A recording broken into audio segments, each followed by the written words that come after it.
ಹಿರಿಯ ಪತ್ರಕರ್ತರ ನೆಲೆಯಲ್ಲಿ ಜಿತೇಂದ್ರ ಅವರ ಅನಿಸಿಕೆಗಳು. ನನ್ನ ಅನಿಸಿಕೆ ಅಂದರೆ ಮುಖ್ಯವಾಗಿ ಕಾಂಗ್ರೆಸ್ಸಿನ ವಿಶ್ಲೇಷಕರು ಅಥವಾ ಕಾಂಗ್ರೆಸ್ಸಿನ ವಕ್ತಾರರು ಬರಬೇಕಿತ್ತು ಖಂಡಿತ. ಯಾಕೆ ಹೇಳಿದ್ರೆ ಆಗ ಮಂಥನ ಆಗ್ತಿತ್ತು ಹೇಗೆ ಸರಿಯ ತಪ್ಪ ಅಂತ. ಈಗ ಅವರು ಎದುರುಗಡೆ ಕೂತಿದ್ದಾರೆ ಅನ್ನೋ ಮಾತ್ರಕ್ಕೆ ನಾನು ಕಾಂಗ್ರೆಸ್ಸಿನ ಸ್ಥಾನವನ್ನು ನಿಭಾಯಿಸಲಿಕ್ಕೆ ಆಗುದಿಲ್ಲ, ಜನ ಕಮ್ಮಿಂದು ನಾಟಕದಲ್ಲಿ ಮಾಡ್ತೇನೆ, ಆ ಥರ ಆಗುದಿಲ್ಲ. ಏನು ಸತ್ಯ ವಿಚಾರ ಇದ್ದೋ ಅದರ ಬಗ್ಗೆ ನಾನು ಮಾತಾಡಬೇಕಾಗ್ತದೆ. ಈಗ ನಾನು ರಾಹುಲ್ ಗಾಂಧಿಯವರ ಮೇಲೆ ತುಂಬ ಒಳ್ಳೆಯ ಅಭಿಪ್ರಾಯ ಇತ್ತು ಇದನ್ನು ಸ್ಪಷ್ಟವಾಗಿ ಹೇಳ್ತೇನೆ. ಒಳ್ಳೆಯ ಅವರು ಮುಂದೆ ಭಾವಿ ಪ್ರಧಾನಿ ಆಗಬೇಕು. ಅವರು ನಾನೆನಿಸಿದ್ದು ಏನು ಹೇಳಿದರೆ, ಅವರು ಒಂದು ಶುದ್ಧ ಮನಸ್ಸಿನ ಮುಗ್ಧ ವ್ಯಕ್ತಿತ್ವದ ರಾಹುಲ್ ಗಾಂಧಿ. ಅವರು ಶ್ರೀಮಂತಿಗೆ ಇರ್ಬೋದು, ನನಗೆ ಆ ಮುಗ್ಧತೆ ತುಂಬ ಖುಷಿ ಕೊಡ್ತಾ ಇತ್ತು ರಾಹುಲ್ ಗಾಂಧಿ. ಹಾಗೆ ಅವ್ರ ಮೇಲೆ ಅಭಿಮಾನ ಇತ್ತು, ಅವ್ರು ಮುಂದೆ ಪ್ರಧಾನಿ ಆಗಬೇಕು ಅಂದರೆ ಕಾಲ ಬಂದಾಗ, ಪರಿಪಕ್ವ ಆದಾಗ ಅಂತ ನನಗೊಂದು ಮನಸ್ಸಲ್ಲಿ ಇತ್ತು. ಆದರೆ ಇತ್ತೀಚೆಗೆ ಅವರಿಗೆ ಕೊಡುವಂಥ ಸಲಹೆಗಾರರು, ಅವರಿಗೆ ರಾಜಕೀಯ ಸಲಹೆ ಕೊಡುವವರು ಅಥವಾ ಅವರಿಗೆ ಏನು ಈ ರೀತಿಯಾಗಿ ಏನು ಸದನದಲ್ಲಿ ಮಾಡಬೇಕು ಎನ್ನುವುದಕ್ಕೆ ಅವರಿಗೆ ತುಂಬ ಜನ ಇರ್ತಾರೆ. ಅಂದರೆ ಯಾವ ರೀತಿ ಭಾಷಣ ಮಾಡಬೇಕು, ಯಾವ ರೀತಿ ಯಾವ ವಿಷಯಗಳನ್ನು ಎತ್ತುಗಡೆ ಮಾಡಬೇಕು, ಯಾವ ರೀತಿ ಇರಬೇಕು ಎನ್ನುವುದನ್ನು ತುಂಬ ಚೆನ್ನಾಗಿ ಅವರು ಪ್ರಾಕ್ಟೀಸ್ ಮಾರ್ಗದರ್ಶನ ಕೊಡ್ತಾರೆ. ಅದನ್ನು ತುಂಬ ಚೆನ್ನಾಗಿ ಮಾಡಿದ್ದಾರೆ. ಮತ್ತೆ ನನಗೆ ಒಂದು ವಿಷಯ ಹೇಳ್ತೇನೆ, ರಾಹುಲ್ ಗಾಂಧಿಯವರ ಮೊನ್ನೆಯ ಆ ಭಾಷಣದ ವೈಖರಿ ಶೈಲಿ ತುಂಬ ಖುಷಿ ಆಯಿತು. ಆ ಮುಗ್ಧತೆಯಿಂದ ಒಂದು ಹಂತ ಮೇಲೆ ಏರಿದ್ದಾರೆ. ಆದರೆ ಅವ್ರು ಹೇಳಿದಂಥ ವಿಷಯ ಮಾತ್ರ, ಅವ್ರು ಮಾಡಿದಂಥ ಭಾಷಣ ಇಟ್ಕೊಂಡು ಅದು ಧಾರ್ಮಿಕ ಪ್ರವಚನಗಳಲ್ಲಿ ಮಾಡುವಂತಹ ಫೋಟೋ ಇಟ್ಕೊಂಡು ಒಂದು ಹರಿಕತೆಯನ್ನು ಮಾಡ್ತಾರೆ ಕೆಲವರು. ನಾನು ತುಂಬ ನೋಡಿದ, ತುಂಬ ಖುಷಿ ಆಗ್ತದೆ. ಒಂದು ಫೋಟೋ ಇದು ಈ ರೀತಿಯಾದಂತಹ ದೇವರನ್ನ ಅಂತ ಹೇಳ್ಕೊಂಡು ನೆಕ್ಸ್ಟ್ ಆ ಫೋಟೋ ಇಡ್ತಾರೆ. ನನಗೆ ಅದೇ ಶೈಲಿಯನ್ನ ಇವರು ಧಾರ್ಮಿಕ ಗುರುಗಳ, ಹಿಂದೂ ಧರ್ಮದ ಎಲ್ಲ ಧರ್ಮಗಳ ವಿಚಾರದ ಬಗ್ಗೆ ಅವರು ಆ ಸದನದಲ್ಲಿ ಮಾತಾಡಿದ್ದಾರೆ. ಅವರು ಮಾತಾಡುವ ಶೈಲಿ, ಯೋಗ, ವೇಗ ಎಲ್ಲ ಇಂಪ್ರೂವ್ಮೆಂಟ್ ಆಗಿದೆ, ತುಂಬ ಖುಷಿಯಾಗಿದೆ. ಬಟ್ ಸೆಲೆಕ್ಟ್ ಮಾಡಿದ ಸಬ್ಜೆಕ್ಟ್ ಬಗ್ಗೆ ನಾನು ಡೈರೆಕ್ಟ್ ಆಗಿ ನೋಡ್ತಾ ಇರೋ ನಾನು ತುಂಬ ನೋವಾಗಿತ್ತು. ಇವರು ಆ ವಿಷಯವನ್ನು ಎತ್ತಬಾರ್ದಿತ್ತು ಅಂತ.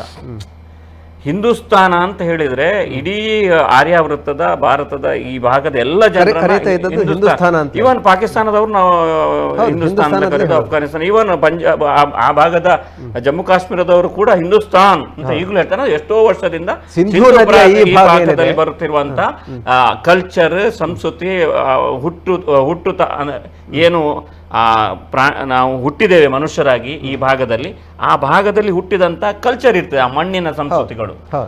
ಈಗ ಇಸ್ರೇಲ್ನವರು ಅಗ್ನಿ ಸಂಸ್ಕೃತಿಯವರು, ಇಡೀ ದೇಶದಾದ್ಯಂತ ಒಂದೊಂದು ಮೂಲ ಸಂಸ್ಕೃತಿ ಇರ್ತದೆ. ಅದು ಹುಟ್ಟುವ ಸಂಸ್ಕೃತಿ, ಆ ಮಣ್ಣಿನಲ್ಲಿ ಹುಟ್ಟಿದವರು. ನಂತರ ಮತಗಳೆಲ್ಲ ಬಂದದ್ದು, ಯಾರೋ ಮತಗಳನ್ನು ಸ್ಥಾಪನೆ.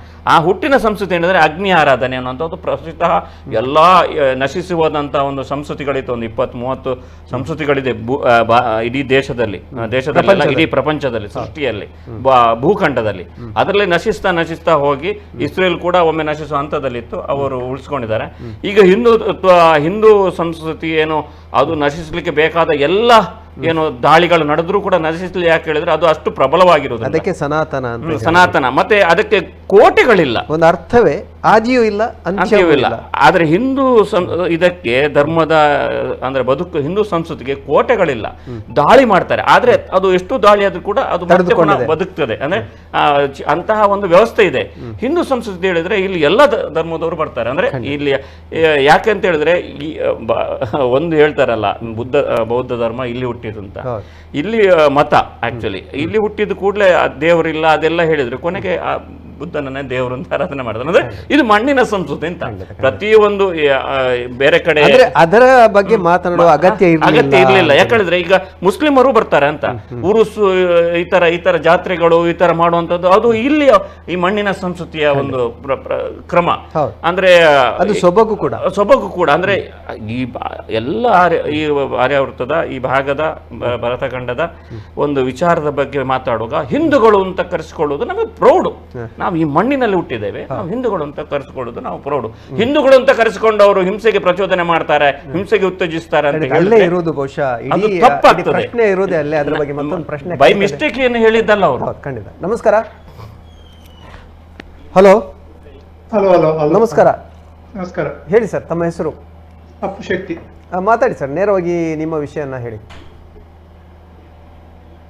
ಹಲೋ. ಅಲ್ಲಿ ಮಾತಾಡ್ತಾ ಇದ್ದಾರಲ್ಲ, ನಾವು ಹೇಗೆ ಮಾತಾಡುದು? ಹೇಳಿ. ಅವರು ಈಗ ಮಾತಾಡ್ತಾರೆ, ನಿಮ್ಮ ಟಿವಿ ವಾಲ್ಯೂಮ್ ಕಡಿಮೆ ಮಾಡಿ ಹೇಳಿ.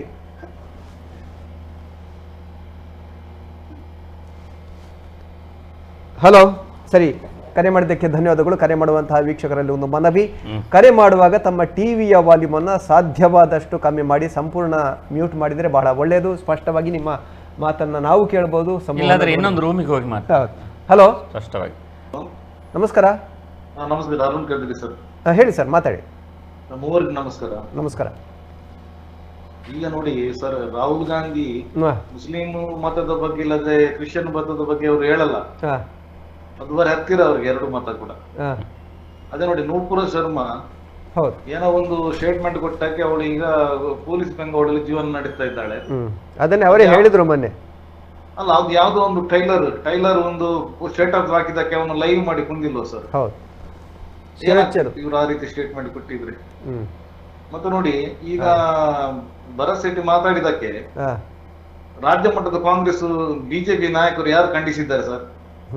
ಒಂದೇ ಒಂದು ಸ್ಟೇಟ್ಮೆಂಟ್ ಕೊಟ್ಟಿಲ್ಲ. ಯಾವ್ದು ರಾಜ್ಯಾಧ್ಯಕ್ಷ ಆಗಿರ್ಲಿ, ಯಾರು ಅದರ ಬಗ್ಗೆ ಒಂದು ಚಕ್ಕರಣೆ ಎತ್ತಿಲ್ಲ. ಯಾಕಂದ್ರೆ ಇಲ್ಲಿನ ಬಿಜೆಪಿ ರಾಜ್ಯಾಧ್ಯಕ್ಷ, ವಿರೋಧ ಪಕ್ಷ ನಾಯಕ ಕಾಂಗ್ರೆಸ್ಸಿನ ಕೈಗೊಂಬಂತೆ ವರ್ತಿಸ್ತಾರೆ ಸರ್. ಅವರನ್ನ ಇಬ್ಬರನ್ನ ತೆಗೆದು ಬೇರೆಯವರಿಗೆ ಹಾಕ್ಬೇಕು, ಇಲ್ಲದ್ರೆ ಕರ್ನಾಟಕದಲ್ಲಿ ಬಿಜೆಪಿ ಇದಕ್ಕಿಂತ ಕಡೆ ಆಗಿ ಹೋಗ್ತದೆ. ಅಲ್ಲ, ನಿಮ್ಮ ಕಡೆಯಿಂದ ಯಾರಾದ್ರೂ ಜನ ಇದ್ರೆ ಸೂಚಿಸಿ ನೋಡ, ಪರಾಮರ್ಶೆ ಮಾಡಬಹುದು, ಯಾರಾಗ್ಬೋದು ಅಂತ. ಸಿಟಿ ರವಿ ಇದ್ದಾರಲ್ಲ. ಸರಿ ಸರಿ ಸರಿ, ಒಂದು ಹೆಸರು ಬಂತು ನಿಮ್ಮನ್ನು ನೋಡುವ. ಬಹುಶಃ ಅದಕ್ಕೆ ನಾವು ಉತ್ತರವನ್ನು ಕೊಡುವುದಕ್ಕೆ ಸಾಧ್ಯ ಇಲ್ಲ, ಅದು ಬಿಜೆಪಿ ಆಂತರಿಕ ಅಭಿಪ್ರಾಯವನ್ನ ಹೇಳಿದ್ದಾರೆ. ಖಂಡಿತ ಅಭಿಪ್ರಾಯಕ್ಕೆ ಸ್ವಾಗತ ಇದೆ. ಬೇರೆ ಏನಾದರೂ ಹೇಳಿಕ್ಕಿದೆ ಸರ್? ಧನ್ಯವಾದಗಳು ಕರೆ ಮಾಡಿದ್ದಕ್ಕೆ ವಿಕಾಸ್ ಅವರೇ. ಅವರು ಒಂದು ಹೇಳಿದ್ದಾರೆ, ಅದರ ಬಗ್ಗೆ ಮತ್ತೆ ಬರ್ತೇನೆ. ಪ್ರತಿ ಬಾರಿ ಕೂಡ ಹಿಂದೂ ಧರ್ಮ ಯಾಕೆ ಗುರಿ ಆಗ್ತಾ ಇದೆ? ಬಹುಶಃ ಹಿಂದೂಗಳು ಅತ್ಯಂತ ಸಹಿಷ್ಣುಗಳು ಅನ್ನುವಂಥ ಕಾರಣ. ಪ್ರಪಂಚದಲ್ಲಿ ಅನೇಕ ರಾಷ್ಟ್ರಗಳನ್ನು ನೀವು ತೆಗೆದುಕೊಂಡ್ರೂ ಕೂಡ ಅಲ್ಲಿನ ಮೂಲ ಸಂಸ್ಕೃತಿಯನ್ನು ನಾಶ ಮಾಡಿ, ಅದರ ಮೇಲೆ ಅತಿಕ್ರಮಣ ಮಾಡಿ, ಅಲ್ಲಿನ ಮೂಲ ಧರ್ಮವನ್ನು ನಾಶ ಮಾಡಿ ಅಲ್ಲಿ ಇಸ್ಲಾಂ ಅಥವಾ ಕ್ರೈಸ್ತ ಧರ್ಮ ಸ್ಥಾಪನೆ ಆಗಿರುವಂಥದ್ದು ಜಗತ್ತಿನಾದ್ಯಂತ ನೋಡ್ಬೋದು. ಸರಿ, ಭರತಖಂಡದಲ್ಲಿಯೂ ಕೂಡ ಇವತ್ತು ಅನೇಕ ಮೊದಲಿನ ನಮ್ಮ ಇರಾನಿನಿಂದ ಹಿಡಿದು ಇಂಡೋನೇಷ್ಯಾದವರೆಗೂ ನಮ್ಮ ಸನಾತನ ಧರ್ಮ ಸ್ಪ್ರೆಡ್ ಆಗಿತ್ತು. ಸೊ ಕಾಲಕ್ರಮೇಣ ಕಳೆದ 1000-2000 ವರ್ಷಗಳಲ್ಲಿ ಈ ಅತಿಕ್ರಮಣ ಆಗ್ತಾನೆ ಇದೆ. ಸೊ ಇಲ್ಲಿ ಹಿಂದೂ ಧರ್ಮ ತುಂಬಾ ಸಹಿಷ್ಣು ಧರ್ಮ. ನಾವು ಯಾವತ್ತೂ ಕೂಡ ಮತ್ತೊಂದು ಕಡೆ ಹೋಗಿ ನಮ್ಮ ಧರ್ಮಕ್ಕೆ ಮತಾಂತರ ಆಗಬೇಕು ಅನ್ನುವಂಥದ್ದು ನಮ್ಮ ಧರ್ಮದ ಇದರಲ್ಲಿಯೇ ಇಲ್ಲ. ನಾವು ಸರ್ವೇ ಜನ ಸುಖಿನೋ ಭವಂತು, ಲೋಕ ಸಮಸ್ತ ಸುಖಿನೋ ಭವಂತು ಅನ್ನುವಂಥ ಒಂದು ತತ್ವದ ಅಡಿಯಲ್ಲೇ ಹಿಂದೂ ಧರ್ಮ ಇರುವಂಥದ್ದು. ಎಲ್ಲೋ ಅನ್ನುವಂಥದ್ದು ಹಿಂದೂ ಧರ್ಮದ ಸಾರ. ಇವತ್ತು ಇಂಥ ಹಿಂದೂ ಧರ್ಮಕ್ಕೆ ಹಿಂದೂ ಧರ್ಮದಲ್ಲಿ ಯಾರೂ ಕೂಡ ಮಾತಾಡ್ಲಿಕ್ಕಿಲ್ಲ ಅನ್ನುವಂತಹ ಒಂದು ಇದನ್ನು ಟೇಕನ್ ಫಾರ್ ಗ್ರಾಂಟೆಡ್ ಅನ್ನುವ ರೀತಿಯಲ್ಲಿ ಇವತ್ತು ಕಾಂಗ್ರೆಸ್ ವರ್ತನೆ ಮಾಡ್ತಾ ಇದೆ. ಕಾಂಗ್ರೆಸ್ ತಿಳಿದುಕೊಳ್ಬೇಕು. ಹಿಂಸೆಯ ಬಗ್ಗೆ ಮಾತನಾಡ್ತಾರೆ ಕಾಂಗ್ರೆಸ್ ಪಕ್ಷ. ಈ ದೇಶದಲ್ಲಿ ಹಿಂಸೆಯ ಪ್ರತಿಪಾದಕರು ಅಂತ ಯಾರಾದ್ರೂ ಇದ್ರೆ ಅದು ಕಾಂಗ್ರೆಸ್ ಪಾರ್ಟಿ. ಸ್ವತಂತ್ರದ ನಂತರ ಎಮರ್ಜೆನ್ಸಿ ಹೇರಿಕೆ ಮಾಡಿದ್ಯಾರು? ಕಾಂಗ್ರೆಸ್.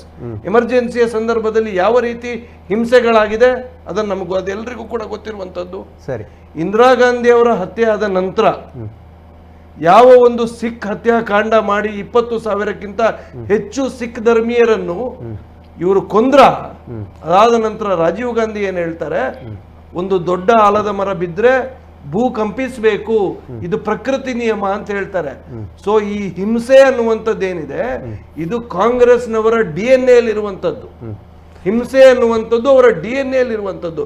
ಇವತ್ತು ಕಾಂಗ್ರೆಸ್ ಯಾವ ಪಕ್ಷದವರ ಒಟ್ಟಿಗೆ ಮೈತ್ರಿ ಮಾಡಿಕೊಂಡಿದೆ? ಹಿಂಸೆಯನ್ನು ಯಾರು ತಮ್ಮ ಪಕ್ಷದ ಮೂಲ ಸಿದ್ಧಾಂತವನ್ನಾಗಿ ಇಟ್ಕೊಂಡಿದ್ದಾರೆ ಅಂತ ಪಕ್ಷಗಳೆಲ್ಲವೂ ಕೂಡ ಇವತ್ತು ಕಾಂಗ್ರೆಸ್ನ ಮೈತ್ರಿ ಪಕ್ಷಗಳು.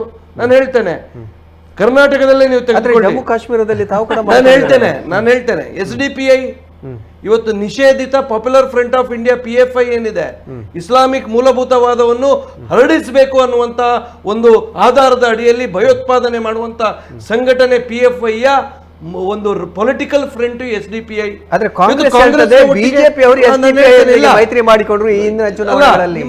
ಮೊನ್ನೆಯ ಲೋಕಸಭೆ ಚುನಾವಣೆಯಲ್ಲಿ ನೀವು ನೋಡಿದ್ರಿ, ಹಿಂದಿನ ಚುನಾವಣೆಗಳಲ್ಲಿ ಕಾಂಗ್ರೆಸ್ನ ಕೆಲವೊಂದು ಸ್ಥಾನಗಳಿಗೆ ಚುನಾವಣೆಯಲ್ಲಿ ನೀವು ನೋಡಿದ್ರಿ. ಈ ರೀತಿ SDPI ಅನ್ನುವಂಥದ್ದು ಕಾಂಗ್ರೆಸ್ ಪಾರ್ಟಿಯ ಒಂದು ಅಲೈ. ನೀವು ಕೇರಳದಲ್ಲಿ ಹೋಗಿ ಮುಸ್ಲಿಂ ಲೀಗ್ ಯಾವ ಮುಸ್ಲಿಂ ಲೀಗ್ ಎಲ್ಲಿಂದ ಬಂತಿದು? 1947ನೇ ಇಸ್ವಿಯಲ್ಲಿ ಇಂಡಿಯನ್ ಯೂನಿಯನ್ ಮುಸ್ಲಿಂ ಲೀಗ್ ಯಾವ ಪಾಕಿಸ್ತಾನ ಯಾವ ಬಾಂಗ್ಲಾದೇಶವನ್ನು ತುಂಡು ಮಾಡಲಿಕ್ಕೆ ಈ ಮುಸ್ಲಿಂ ಲೀಗ್ ಪ್ರಾರಂಭವಾಯ್ತಾ? ಅದರದ್ದೇ ಲೆಫ್ಟ್ ಓವರ್ಗಳು ಈ ಮುಸ್ಲಿಂ ಲೀಗ್ ಇರುವಂತದ್ದು. ಈ ಮುಸ್ಲಿಂ ಲೀಗ್ನ ಪ್ರಮುಖರು ಏನ್ ಹೇಳ್ತಾರೆ? ಇವತ್ತು ಮುಸ್ಲಿಂ ಡಿಸ್ಟ್ರಿಕ್ಟ್ಗಳಾಗಬೇಕು, ಮಲಬಾರ್ ಅನ್ನುವಂಥ ಪ್ರತ್ಯೇಕ ಮುಸ್ಲಿಂ ರಾಜ್ಯ ಆಗಬೇಕು. ಹಾಗಾದ್ರೆ ಅವರ ಒಟ್ಟಿಗೆ ಕಾಂಗ್ರೆಸ್ ಇರುತ್ತಲ್ಲ, ಸರಿ, ಅವರ ಒಟ್ಟಿಗೆ ಕಾಂಗ್ರೆಸ್ ಇಲ್ವಾ? ಹಿಂಸೆಯೇ ಮೂಲಭೂತವಾದವಾಗಿ ತತ್ವವನ್ನು ಇಟ್ಕೊಂಡಿರುವಂತಹ ಮುಸ್ಲಿಂ ಲೀಗ್ ಒಟ್ಟಿಗೆ SDPI ಒಟ್ಟಿಗೆ ಇವರು ಬಹಿರಂಗವಾಗಿ ಮೈತ್ರಿ ಮಾಡ್ಕೊಳ್ತಾರೆ ಅಂತ ಆದ್ರೆ ಹಿಂಸೆಯ ಬಗ್ಗೆ ಮಾತಾಡುವ ಯಾವ ಯೋಗ್ಯತೆ ಕೂಡ ಕಾಂಗ್ರೆಸ್ ಪಕ್ಷಕ್ಕಿಲ್ಲ. ಸರಿ, ಅದರ ಬಗ್ಗೆ ಬರ್ತೇನೆ. ಒಂದು ಕರೆ ಇದೆ. ನಮಸ್ಕಾರ. ಹಲೋ ಹಲೋ, ನಮಸ್ಕಾರ ಸರ್, ಹೇಳಿ ತಮ್ಮ ಹೆಸರು? ಭಾಸ್ಕರ್ ಶೆಟ್ಟಿ. ಮಾತಾಡಿ ಸರ್, ನೇರವಾಗಿ ಹೇಳಿ. ಜಿಲಿಂಬಿಡ್ದು ಗೊತ್ತಂಡೆ? ಪಲ್ಲೆ ಗೊತ್ತಾನ. ಯಾನ್ ನವೀನ್ ಎರಡೊಂದು ಪಾತ್ರ ರೆಕಾರ್ಡಿಂಗ್ ಐಟ್ ಬರೋದಿಜ್ಜಿ ಪಲ್ಲೆಗೆ ಯಾನೇ ಪಾತಿರೊಂದುಲ್ಲ ಪಲ್ಲೆ. ನವೀನ್ ಎರಡಾನೆ ಕಾಂಗ್ರೆಸ್ ಆಗ್ಲಿ ಬೈದಿರಿಗೇನಿ ಕಾಂಗ್ರೆಸ್ ಆಗಲೇ ನಮ್ಮ ಪಂತ ದಾ ಬೈಜರಿಂದ ಕೆಲವು ಉಲಾಯ್ದ ವಿಷಯ ನಂಗೆ ಗೊತ್ತಾ ಬುಜಿ. ಅವೇ ನಮ್ಮ ಮುಲ್ಪ ಪನ್ಪಿಲ್ಲ ಕಲೇಜಿ ಲೈವ್ ಅವೇ ಯಾನೊಂದು ಈರಡಕ್ಕೇನೆ ಈರ ಓ ರಾಜಕೀಯ ಬುರ್ಚಿದಾಗ ರಾಜಕೀಯ ಕಾಂಗ್ರೆಸ್ ಆಗ್ಲಿದ್ದೀರಿ ಹಿಂದೂ ಧರ್ಮನದಲ್ಲ ಬಿಜೆಪಿ ಗುತ್ತದೆ ತೊಂದರ ಸರಿ. ಪಕ್ಷದ ಲೆಕ್ಕನಿಸ್ಬಿಡು ಧರ್ಮ ಧರ್ಮನಿ ಸರಿ. ಐಕ ಬಿಜೆಪಿ ದಾಖಲೆ ಕೇನ್ಗ ಉತ್ತರಕ್ಕೇನ್ಗ ಅಂದತ್ತ ದಯ ಗೊತ್ತಂದ ಪಕ್ಷ ಉಂಡತ್ತ ಎಪ್ಪಲ್ ಅಂದು ದೆಪ್ಪರೆ ಬಲ್ಲಿ ಧರ್ಮ ದೆಪ್ಪರೆ ಬಲ್ಲಿ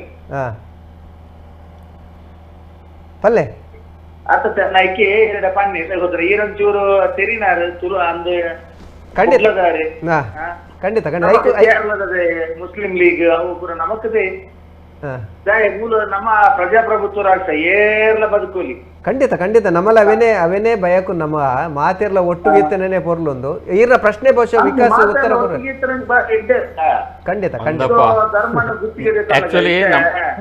ರಾಹುಲ್ ಗಾಂಧಿ ಪಾರ್ಟಿ ಬೇಟೆ ಬೇಟೆ ಆಯಾ ಮಾಡಬಹುದು ಇನಿ ನಮ್ಮ ರಡ್ಡೆಲ್ಲ ದೇತನು ರಾಹುಲ್ ಗಾಂಧಿ ಬಂದಿನೆಲ್ಲ ನಮ್ಮ ದೇತನು ಡಾಕ್ಟರ್ ಭರತ್ ಶೆಟ್ಟರ್ ಬಂದಿನೆಲ್ಲ ನಮ್ಮ ದೇತನು ಅಲ್ಲ ಕಾಂಗ್ರೆಸ್ ಕಾಂಗ್ರೆಸ್ ಬೈದು ಎರಡ ಏನವನೇ ಬನ್ನಿ ಕಾಂಗ್ರೆಸ್ ಎರಡಲ್ಲ ನಾಯಕರು ಬೈದು ಓಟ್ರು ಜನಕ್ಲೆ ಬಾಡ್ನತ್ತ ಮಾಮೂಲ್ದ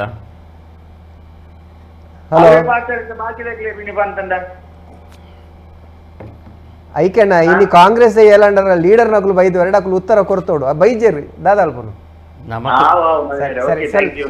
ನಮಕ್ ದಾಯಗ್ ನಮ ಪೂರಾ ಸೌಹಾರ್ದ ಒಟ್ಟಿಗೆ ಪುನಮಣ್ಪ ನಮಕ್ ದಾಲ ಪಾಲಾತಜಿಂದ ಅಂಚ ಪಂಡದು ಪಾಕಿಸ್ತಾನ ಪಾಲಾಂಡು ಬಾಂಗ್ಲಾದೇಶ ಪಾಲಾಂಡು ಜಮ್ಮು ಕಾಶ್ಮೀರ ರಟ್ಟುಂಡು ಅಫ್ಘಾನಿಸ್ತಾನ ಹಿಂದೂ ಕಂದಹಾರ ದೆತ್ತುಂಡು ಅವು ರಟ್ಟುಂಡು ಇಂಡೋನೇಷ್ಯಾ ರಟ್ಟುಂಡು ಎರವರಿ ರಾಜೆ ಎಂಜಿನ ಅವ್ಲು ರಾಮಾಯಣದ ಪೂರ ಅವಲೇ ಅಂದ್ರೆ ಅಲ್ಲೇ ಇರುವಂಥದ್ದು ರಾಮಾಯಣ ಎಲ್ಲ ಈಗಲೂ ಆಚರಣೆ ಮಾಡ್ತಾರೆ.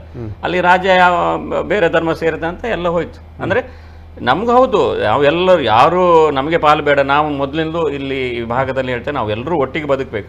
ನಮಗೆ ಪಾಲು ಬೇಡ ಹೇಳಿ ಪಾಲು ಕೊಟ್ಟಾದ್ಮೇಲೆ ಪುನಃ ಮಲಬಾರ್ ಆಗಬೇಕು ಅಲ್ಲಿ ಆ ದೇಶ ಆಗಬೇಕು ಅಂತ ಹೇಳಿ ನಾವು ಯಾವತ್ತೂ ಅಖಂಡ ಭಾರತವಾಗಿಯೇ ಇರಬೇಕು ಅಂತ ಬಯಸುವವರು ಮೊದಲಿಂದಲೂ ಬಯಸಿದ್ದು, ಈಗಲೂ ಬಯಸುವರು, ಸೌಹಾರ್ದತೆಯಿಂದಲೂ ಎಲ್ಲರೂ ಬದುಕಬೇಕು ಅಂತಲೇ ಬಯಸುವವರು. ಆದರೆ ನೀವು ಹಿಂದೂ ಅಂತ ಹೇಳಿಕೊಳ್ಳುವುದು ಹಿಂಸೆಗೆ ಪ್ರಚೋದನೆ ಮಾಡ್ತಾರೆ ಹೇಳಿದರೆ ಎಷ್ಟು ಯಾರು ಆಗ ನಾವೆಲ್ಲರೂ ಹಿಂದೂಗಳಾಗ್ತೇವೆ. ಹಿಂದೂ ಬಗ್ಗೆ ಮಾತಾಡಿದರೆ ನಾವು ಹಿಂದೂಗಳ ಬಗ್ಗೆ ಮಾತಾಡ್ತೇವೆ. ನೀವು ಸಂವಿಧಾನದ ಬಗ್ಗೆ ಮಾತಾಡಿದ್ರೆ ನಾವೆಲ್ಲರೂ ಪ್ರಜಾಪ್ರಭುತ್ವದಲ್ಲಿ ಬದುಕ್ತಾ ಇರುವವರು. ಪ್ರಜಾಪ್ರಭುತ್ವವೇ ಶ್ರೇಷ್ಠ, ಸಂವಿಧಾನವೇ ಶ್ರೇಷ್ಠ. ಜೈ ಸಂವಿಧಾನ್, ಜೈ ಮಹಾತ್ಮ ಗಾಂಧಿ, ಜೈ ಹಿಂದೂ. ಯಾಕಂದ್ರೆ ಇದು ಹಿಂದೂ. ಹಾಗಾಗಿ ನಾವು ಇದನ್ನೆಲ್ಲವನ್ನ ಒಪ್ಪಿಕೊಂಡೇ ಬರ್ತಾ ಇದ್ದೇವೆ. ಆದ್ರೆ ನೀವು ಹಿಂದೂ ಅಂತ ಹೇಳ್ಕೊಂಡ್ರೆ ಅದು ಕೋಮುವಾದಿ ಅಂತ ಹೇಳಿದ್ರೆ ಹಾಗಾದ್ರೆ ನಾವು ಬದುಕಲಿಕ್ಕಿಲ್ವಾ ಹಿಂದೂಗಳು ಅಂತ ಹೇಳ್ಕೊಂಡು? ನಾವು ಹಿಂದೂಗಳಿಗಾಗಿ ಅಂದ್ರೆ ಇಲ್ಲಿ ಹುಟ್ಟಿದ್ದೇವೆ, ಹಾಗಾಗಿ ಹಿಂದೂಗಳು ಮಾರ್ರೆ ಆಯ್ಕೆ ಮಾಡಿ ಸೆಲೆಕ್ಟ್ ಮಾಡಿ ನೀವು ಹಿಂದೂಗಳು ಸೆಲೆಕ್ಟ್ ಮಾಡೋದಿದ್ರೆ ಇವರು ರಾಹುಲ್ ಗಾಂಧಿ ಹೇಳಿದ್ರೆ ಹಿಂದೂ ಅಂತ ಹೇಳುವವರು ಕೋಮುವಾದಿಗಳು ಬೇಡ ಮಾರ ಅದು ಸೆಲೆಕ್ಟ್ ಮಾಡಬೇಡಿ, ಯಾಕಂದ್ರೆ ಹಾಗೆ ಹೇಳಿದ್ರೆ ಸಮಸ್ಯೆ ಆಗ್ತದೆ, ನಾವು ಬೇರೆ ಸೆಲೆಕ್ಟ್ ಇಲ್ಲ, ನಾವು ಹುಟ್ಟಿನಿಂದಲೇ ಹಿಂದೂಗಳಾಗಿ ಹುಟ್ಟಿದ್ದೇವೆ, ಬದುಕಬೇಕಲ್ಲ. ನಾವು ಅದರಲ್ಲೇ ಬದುಕ್ತೇವೆ. ನಾವು ಯಾರಿಗೂ ಹಿಂಸೆ ಮಾಡೋದಿಲ್ಲ, ಯಾರಿಗೂ ಹಿಂಸೆಗೆ ಉತ್ತೇಜಿಸುವುದಿಲ್ಲ. ನಾವು ಎಲ್ಲ ಏನು ಅಣ್ಣ ತಮ್ಮಂದ್ರಂತೆ ಬದುಕಬೇಕು, ಎಲ್ಲ ಸಮುದಾಯದವರು, ಎಲ್ಲ ಭಾವನೆ ಇದೆ. ಆದರೆ ನೀವು ಅಂದ್ರೆ ಆ ಥರ ಕೋಮುವಾದಿಗಳು ಹಿಂಸೆಯನ್ನು ಉತ್ತೇಜಿಸ್ತಾನೆ ಹೇಳಿ ಮತ್ತೆ ನಾಳೆ ನಮಗೆ ಬದುಕಲಿಕ್ಕೆ ಕಷ್ಟ ಮಾಡುವಂಥ ಪರಿಸ್ಥಿತಿ ಆ ಥರ ಹೇಳಿಕೆಯನ್ನು ನೋಡಿ ಹೆದರಿಕೆ ಆಗ್ತದೆ. ನೀವು ಬಾಯಿ ತಪ್ಪಿ ಹೇಳಿದ್ದೇನೆ ಅಂತ ಹೇಳಿದ್ರು ಪರವಾಗಿಲ್ಲ, ಹಾಗಲ್ಲ ಹೇಳಿದ್ದು ಹೀಗೆ ಅಂತ ಹೇಳಿದರೆ ತಪ್ಪಾಗ್ತದೆ. ಬಾಯಿ ತಪ್ಪಿ ಅದು RSSನ ಹಿಂದೂಗಳು, RSS ಪ್ರಣೀತವಾದಂತಹ ಪ್ರಭಾವಿತವಾದ ಹಿಂದೂಗಳು ಹಾಗೆ ಹೇಳಿದ್ರು ತಪ್ಪೆ, ಹಿಂದೂ ಶಬ್ದ ಬಳಕೆ ಮಾಡಬಾರ್ದು. RSSನವರು ಅಂತ ಹೇಳಿದರೆ ಅದು RSS ಶಾಖೆಗೆ ಮತ್ತು BJPಗೆ ಸಂಬಂಧ ಬರ್ತದೆ. ಅದು ನೀವು ಸಾರಾಸಗಟವಾಗಿ ಹಿಂದೂಗಳು ಅಂತ ಹೇಳಿಕೊಳ್ಳುವವರು RSS ಏತರರು ಕೂಡ ಬರ್ತಾರೆ. ಅಲ್ಲ, RSS ಎಲ್ಲರೂ ಬರ್ತಾರೆ, ಹಿಂದೂ ಈ ಭಾಗದಲ್ಲಿ ಹುಟ್ಟಿದ ಹಿಂದೂಗಳು ಅಂತ ಬರ್ತಾರೆ. ಈಗ ಅದರ ಬಗ್ಗೆ ರಾಹುಲ್ ಗಾಂಧಿ ಅವರ ಹೇಳಿಕೆ ಖಾಲಿ ಹಿಂದೂ ಶಬ್ದಕ್ಕೆ ಮಾತ್ರ ಅಲ್ಲ, ಮುಸ್ಲಿಮರು ಕೆಲವರು ಆಕ್ಷೇಪ ವ್ಯಕ್ತಪಡಿಸಿದ್ದಾರೆ. ಯಾಕೆ ಹೇಳಿದ್ರೆ ಅಲ್ಲಿ ಕೈ ಚಿಹ್ನೆಯನ್ನ ತೋರಿಸಿದ್ದಾರೆ ಚಿತ್ರದಲ್ಲಿ ತೋರಿಸುವಾಗ. ಮುಸ್ಲಿಮರದ್ದು ಯಾವಾಗ ಈ ತರ ಅಭಯಹಸ್ತವೋ ಈ ರೀತಿಯ ಚಿಹ್ನೆಗಳು ಯಾವುದಿಲ್ಲ ಅವರ ಹತ್ರ. ಮತ್ತೆ ಆ ರೀತಿಯಾದಂತ ಇದನ್ನ ಮುಸ್ಲಿಂ ಧರ್ಮಗುರುಗಳು ಆಕ್ಷೇಪ ಮಾಡಿದ್ದಾರೆ. ನಮ್ಮ TV the pulse of coastal Karnataka.